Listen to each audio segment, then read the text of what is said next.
Good morning, students. Today's our topic is Ohm's law. This is a very important and very easy and very interesting topic. हमने पहले electricity chapter पढ़ा, उसमें हमने देखा कि what is electric current and what is electric charge. हम देखेंगे आज कि ओम्स लॉ क्या है. Ohm's law is given by George Simon Ohms in 1827. 1827 George Simon एक साइंटिस्ट थे, उन्होंने ये ओम्स लॉ दिया. तो उन्होंने क्या बताया, उन्होंने बताया कि relation between the current I which flow in a conductor and is directly proportional to its potential difference applied to its ends. उन्होंने क्या बताया कि जब एक करंट हम एक कंडक्टर में पास करते हैं विच applies across and but remain जो फिजिकल कंडीशन है वो कांस्टेंट रहनी चाहिए. हम एक बार इसको देख लेते हैं कि what is the Ohm's law. उन्होंने क्या बताया, फर्स्ट ऑफ इसकी डेफिनेशन लिख लेते हैं, फिर हम देखते हैं कि what is the Ohm's law. तो हम देखते हैं उन्होंने क्या बताया है कि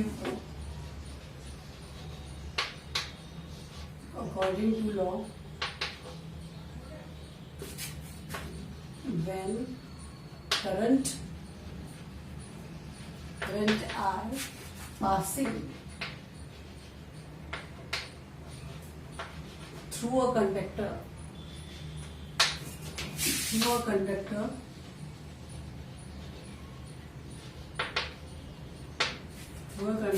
is directly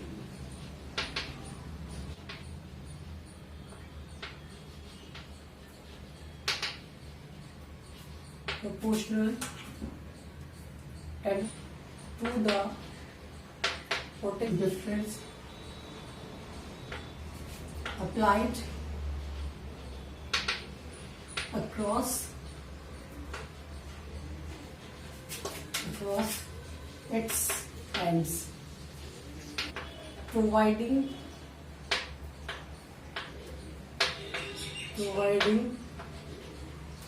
the physical condition क्या, इसमें टेम्परेचर है, इस वायर की लेंथ यानी कंडक्टर्स की जो लेंथ है, वायर का temperature, physical condition such as temperature, length remain constant.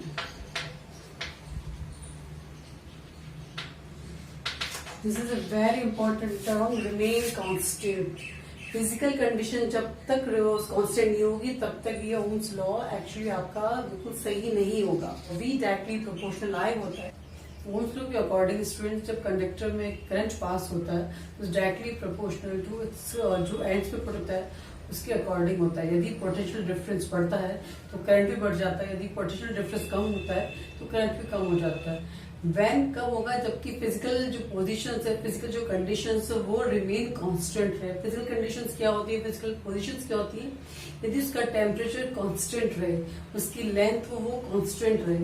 यदि उसकी लेंथ और उसका टेम्परेचर कांस्टेंट रहेगा कंडक्टर का तो ओम्स लॉ बिल्कुल सही जाएगा, क्योंकि उसमें क्या होता है वोल्टेज और आई जो होता है एक दूसरे के प्रोपोर्शनल होंगे.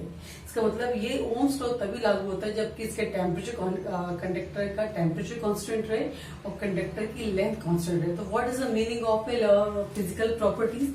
कंडक्टर क्या होता है, कंडक्टर एक वायर है जिसमें कि किसी इलेक्ट्रिसिटी को फ्लो किया जा सकता है, किसी इलेक्ट्रिसिटी को पास किया जा सके. तो जब फिजिकल वायर है, कॉपर का है, एल्यूमिनियम का, जो भी कंडक्ट करता है इलेक्ट्रिसिटी, उसका कोई कंडक्टर है. तो कंडक्टर में जब इलेक्ट्रिसिटी पास करते हैं स्टूडेंट्स, तो जब ये इलेक्ट्रिसिटी पास होती है तो जब तक कि जब एक बार डिफरेंस होता है उसके अकॉर्डिंग का करंट चेंज हो गया, फिर सेकंड वोल्ट हमने चेंज किया तो उसका अकॉर्डिंग टू उसका करंट फिर चेंज हो गया, फिर हमने वोल्टेज को चेंज किया तो उसके अकॉर्डिंग उसका करंट फिर चेंज हो गया. लेकिन जिस हिसाब से आपका पोटेंशियल डिफरेंस चेंज हो रहा है उसके अकॉर्डिंग उसमें करंट भी चेंज हो रहा है, यानी डायरेक्टली प्रोपोर्शनल है. वी चेंज होगा तो उसके अकॉर्डिंग ही आई भी चेंज हो जाएगा. लेकिन कब भी चेंज होगा, सेम कब रहेगा, जब तक कि उसकी फिजिकल कंडीशंस जो है वो सेम रिमेन कांस्टेंट रहे, वो बिल्कुल चेंज ना हो. जब तक कि वायर की लेंथ चेंज ना हो, जब तक कि वायर का टेम्परेचर चेंज ना हो. यदि आपने वायर की लेंथ चेंज कर दी, यदि आपने वायर का टेम्परेचर चेंज कर दिया, तब आपका ओम्स लॉ वी प्रोपोर्शनल जो वी डायरेक्टली प्रोपोर्शनल आई होगा वो नहीं होगा, उसमें चेंजेस हो जाएंगे. तो ओम्स लॉ यही कहता है कि वी प्रोपोर्शनल आई. इसको हम एक एग्जांपल से समझ सकते हैं स्टूडेंट्स कि हम एक बीकर लेते हैं.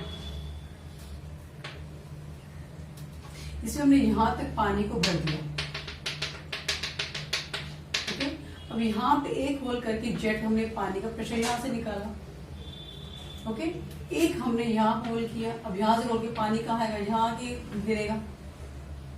ओके स्टूडेंट्स, और एक होल हमने यहाँ किया, तो यहाँ करने से पानी कहाँ गिरेगा, यहाँ गिरेगा, यानी बिल्कुल पास में करके बिल्कुल पास में गिरेगा। अब इससे क्या पता चल रहा है, इससे पता चल रहा है कि यहाँ पे पानी का प्रेशर सबसे ज्यादा है। यहाँ प्रेशर ज्यादा मतलब पानी दूर तक, उसकी जेट जो उसकी धार वो दूर तक जाएगी। सेकंड जो है उसका प्रेशर इससे तो कम है, इससे ज्यादा, क्योंकि पानी थोड़ा ज्यादा आ रहा है तो उसकी प्रेशर थोड़ा कम रहेगा। और ऊपर बिल्कुल प्रेशर नहीं लग रहा है, उसका पानी बिल्कुल बिखर के पास ही गिरेगा।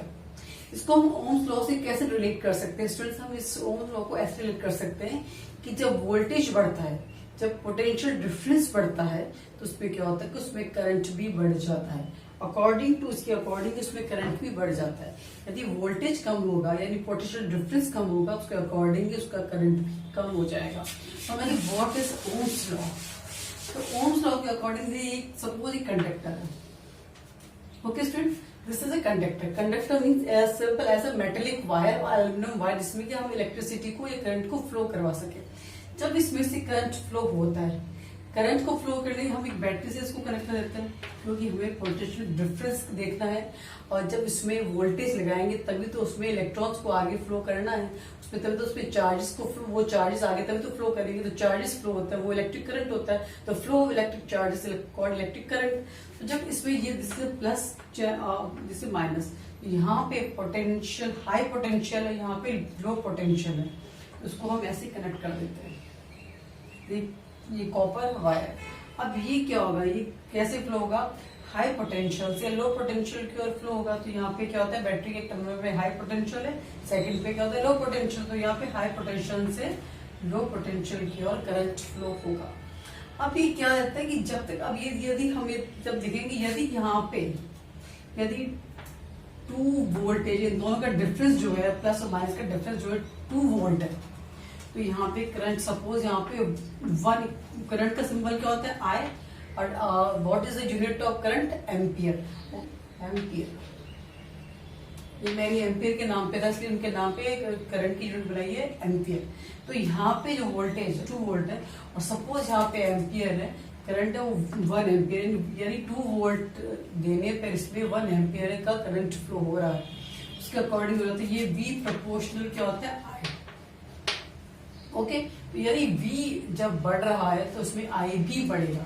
तो इसको ऐसे देख सकते हैं students, according to Ohm's law V proportional I, जब आपका V बढ़ता है तो I भी बढ़ता है।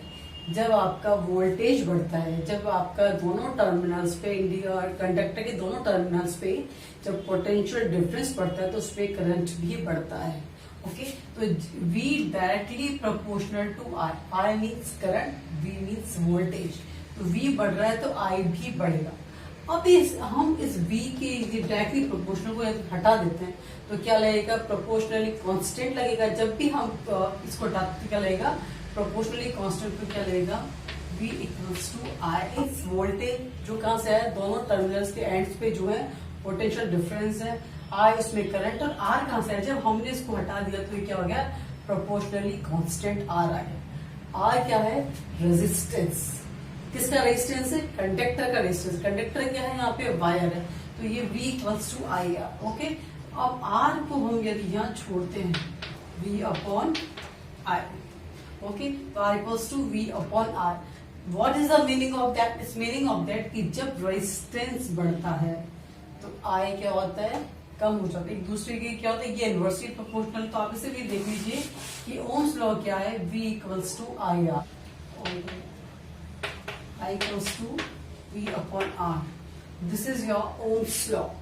According to Ohm's law, when electric current passes through a conductor, it's directly proportional to potential difference across its ends, terminal ends जो conductor ends पे होता है, इसके डायरेक्टली क्या होता है, प्रोपोर्शनल होता है। कब तक, जब तक उसका टेम्परेचर और फिजिकल प्रॉपर्टी सेम है, तब तक तो वो सेम रहता है। अब ये this is your Ohm's law, V directly proportional I, V volt है, I क्या होता है आपका करंट है, इसकी यूनिट क्या है ampere, V equals to I R. ये क्या होता है, इसको हम लिख सकते हैं I equals to V upon R. Okay, this is your Ohm's law. अब इस पे ग्राफ प्लॉट होता है, इसको हम देख सकते हैं कि कैसे V बढ़ता है तो I भी बढ़ता है, और V कम होता है तो I भी कम होता है। तो सपोज हम किसी कंडक्टर में, किसी वायर में हम यहाँ पे एक टेबल बना लेते हैं, ये V है यानी वोल्ट है, और ये I इक्वल्स टू, और ये क्या है आपकी करंट है। यदि आपने किसी कंडक्टर में 2 वोल्ट का डिफरेंस है, किसी कंडक्टर में 2 वोल्ट लगाया, तो सपोज यहाँ पे 1 ampere, what is the unit of electric current, ampere, तो 1 एम्पियर का करंट फ्लो। यदि आपने 4 वोल्ट लगाया तो यहाँ पे 2 एम्पियर का करंट फ्लो हो रहा है। यदि आपने 6 वोल्ट लगाया तो यहाँ पे 3 एम्पियर का करंट फ्लो हो रहा है। अब इसके अकॉर्डिंग चार्ट बनता है स्टूडेंट्स, हम वैसे ग्राफ प्लॉट कर लेते हैं। इसमें आप कर दीजिए 1 एम्पियर, 2 एम्पियर, 3 एम्पियर, लेकिन ग्राफ प्लॉट करते हो तो ऐसा बनेगा कुछ। ये y एक्सिस है, ये x एक्सिस है, O है, इधर I है, इधर क्या होता है V। ओके, तो ये आपका 1 2 3 4 5, ये आपका 2 4 6 8, और ऊपर जितना आपने उतना ऊपर ले लीजिएगा। तो अब ग्राफ प्लॉट करते हैं हम। तो पहले आपने अपने कंडक्टर में 2 वोल्ट के लिए आपने वो सेल लगाई, उसमें क्या होता है 1 एम्पियर करंट फ्लो हुआ, तो 2 वोल्ट की लगाई तो आपका कितना हुआ 1 एम्पियर करंट फ्लो हुआ। फिर आपने 4 वोल्ट का बैटरी लगाई तो उसमें 2 एम्पियर करंट फ्लो हुआ, तो आपका क्या होता है 4 वोल्ट लगाया तो आपने 2 एम्पियर करंट वहां पे करंट फ्लो हुआ। फिर आपने 6 वोल्ट का उसमें बैटरी लगाई तो उसमें 3 एम्पियर का करंट फ्लो हुआ, तो उसमें क्या हुआ इसमें 6 लगाया 3 एम्पियर करंट फ्लो। तो स्टूडेंट्स आप देखिएगा ये लाइन कुछ ऐसा बनेगा। तो आपको एक सीधी लाइन मिलेगी स्टूडेंट्स, एक सीधी लाइन यहाँ पे क्या देख लीजिए, एक सीधी लाइन ड्रॉ होती है।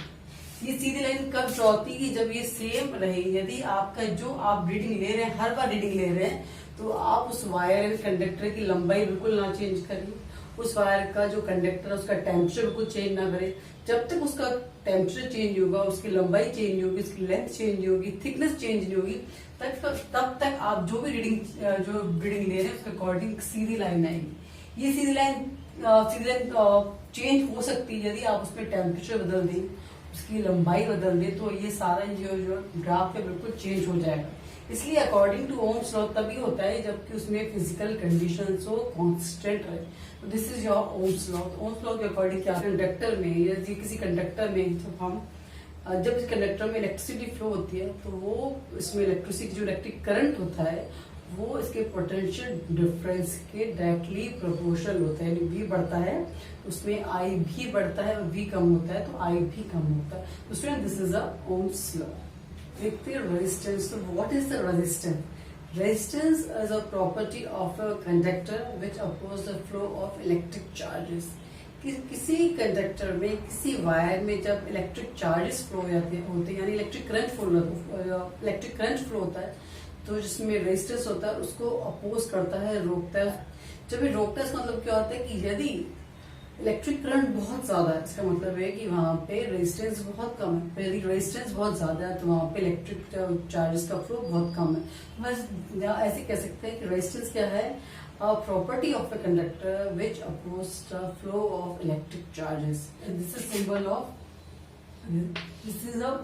of resistance. तो हम ऐसे लिख सकते हैं, हमने ओम्स लॉ में देखा था कि V प्रोपोर्शनल I था, तो V मींस वोल्टेज। वोल्टेज की यूनिट क्या होती है V, और I क्या होता है करंट, इसकी यूनिट ऐसा यूनिट क्या होती है एम्पियर।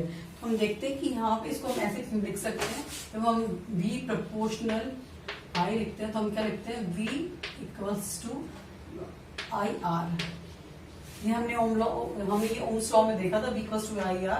तो R क्या है, प्रोपोर्शनली कांस्टेंट है, तो R इज अ रेजिस्टेंस। अभी जब लगता है जब हमने इसको हटा दिया तो ओके, तो अब इसका कहते हैं V का यूनिट क्या है वोल्ट, R का ये क्या है यूनिट क्या है ओम, जिसको ये ओम बोलते हैं, जिससे कॉल्ड ओम, इसको ओम बोलते हैं। ये क्या I एम्पियर, हम इसको लिख सकते हैं R।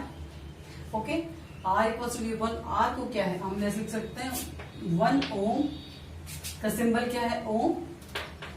V वोल्टेज सिंबल क्या है, 1 वोल्ट। और ये करंट इसकी यूनिट क्या होती है, एम्पियर। हम इसमें लिख सकते हैं 1 एम्पियर। ऐसे लिख सकते हैं। R is the resistance, what is symbol, जिसका ये सिंबल क्या है, ओम। ये क्या है, वोल्टेज, इसका सिंबल क्या है, V वोल्ट। और ये क्या है, करंट, करंट का सिंबल क्या होता है, एम्पियर, क्योंकि जो एम्पियर होता है वैसा यूनिट ऑफ करंट है। तो हम ऐसे और ऐसे लिख सकते हैं, equals to 1 VA minus 1. Okay, this is a resistance. Okay, so this is a resistance. Resistance is a property of a conductor which oppose to flow of electric charges in a conductor. Conductor में कोई भी चीज होगी students उसको oppose करता है। यदि बहुत ज्यादा ऑब्स्टैकल होंगे या बहुत ज्यादा रेजिस्टेंस होगा तो उसमें इलेक्ट्रिक चार्जेस बहुत इजीली फ्लो नहीं करेंगे। और यदि इसमें रेजिस्टेंस बहुत कम होगा तो इजीली इलेक्ट्रिक चार्जेस मूव कर जाते हैं। सिंपल एज दैट कि ऑब्स्टेकल बहुत ज्यादा होते हैं तो उतनी स्पीड नहीं बनेगी, और ऑब्स्टेकल या रेजिस्टेंस कम होगा तो स्पीड बहुत स्मूथली बन जाएगी। V proportional, directly proportional I, this Ohm's law, V equals to IR। I is current and I का what is unit of I, ampere. Volt लगता है, यानी 1 वोल्ट का पोटेंशियल डिफरेंस है, उसमें 1 एम्पियर और करंट फ्लो होता है तो उसका रेजिस्टेंस कितना होगा, 1 ओम उसका रेजिस्टेंस होगा। So this is a resistance. It's clear, students? Thanks for watching.